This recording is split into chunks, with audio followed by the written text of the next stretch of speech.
देखो देखो कौन आया, शेर आया, शेर आया, देखो देखो कौन आया, शेर आया, शेर आया।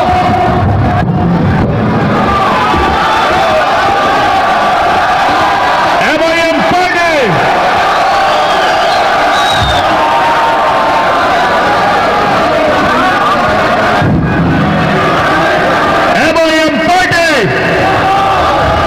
MIM party, MIM party।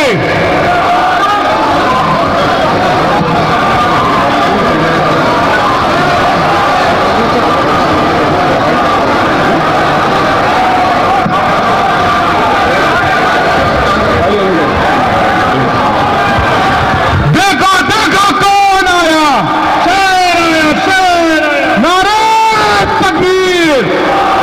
Asaduddin वहशी जिंदाबाद।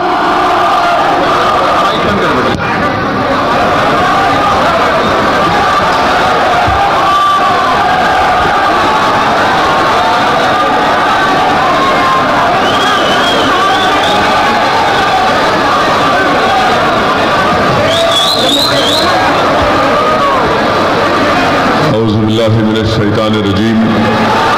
बिस्मिल्लाहिर्रहमानिर्रहीम, अस्सलामु अलैकुम वरहमतुल्लाहि वबरकातुहू। मोअज़्ज़िज़ हाज़रीन इकराम,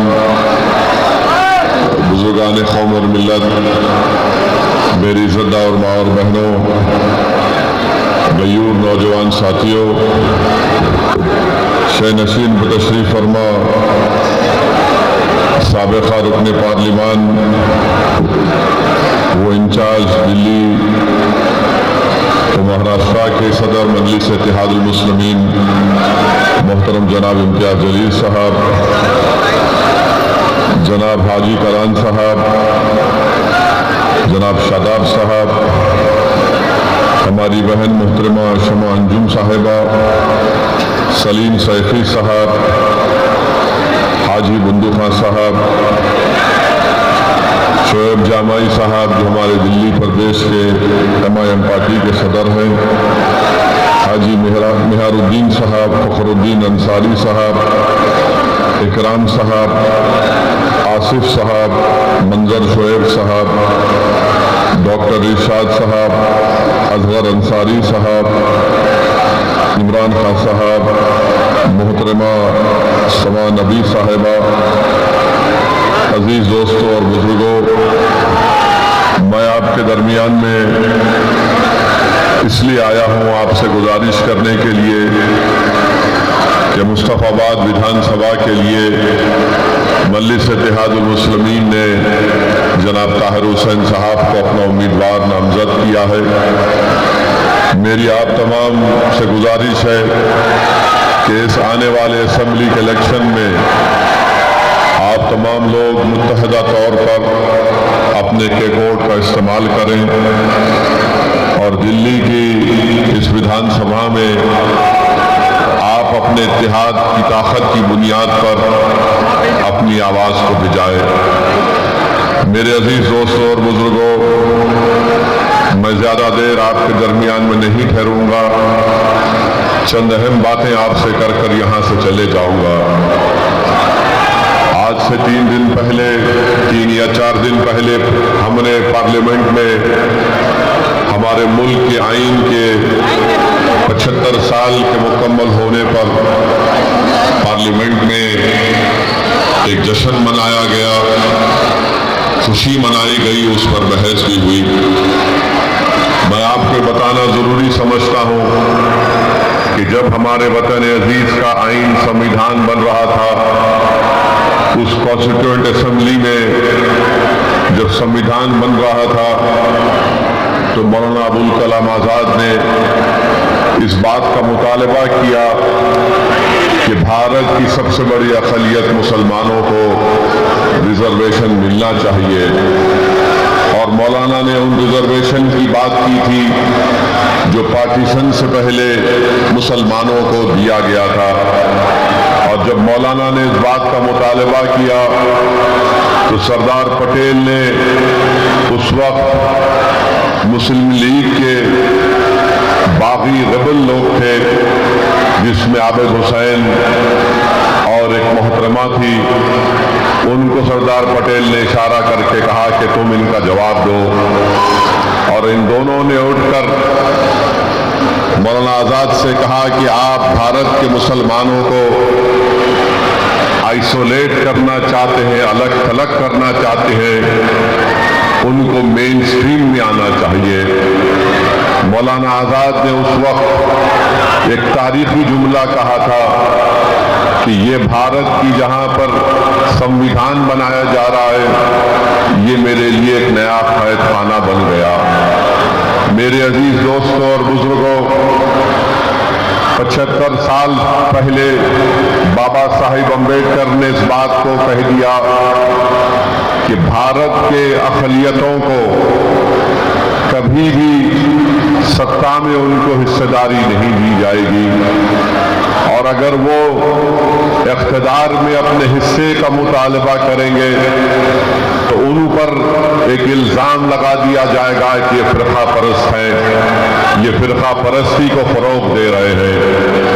और बाबा साहिब अम्बेडकर ने ये कहा कि इसी को मैं देखते हुए मैंने शेड्यूल कास्ट के लिए संविधान में उनके हुकूक की हिफाजत के लिए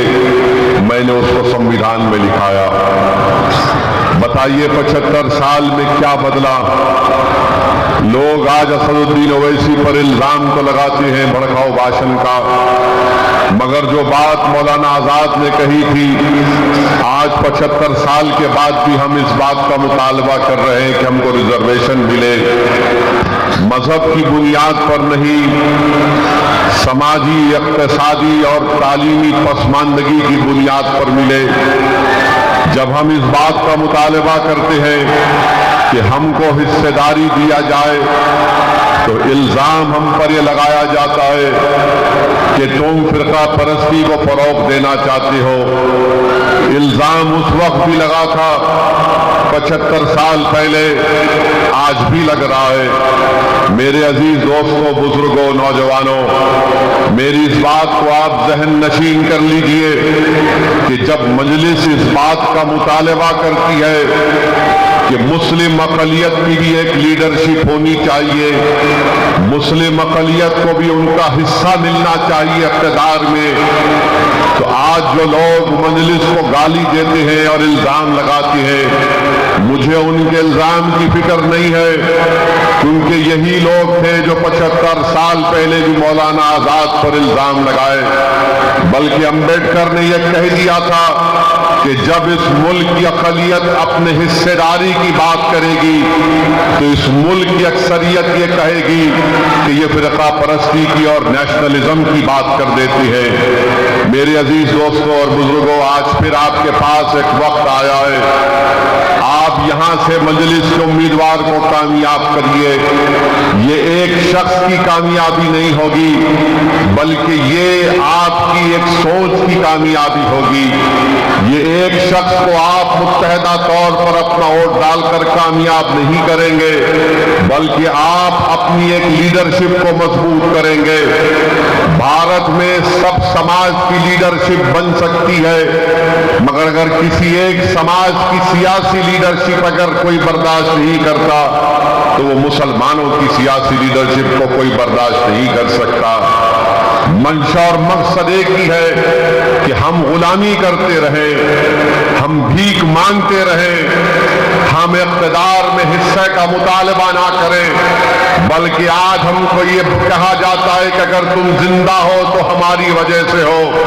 मगर बताइए मेरे अजीज दोस्तों और बुजुर्गों, हम कब तक घुट घुट कर, हम कब तक डर डर कर जिंदगी गुजारेंगे?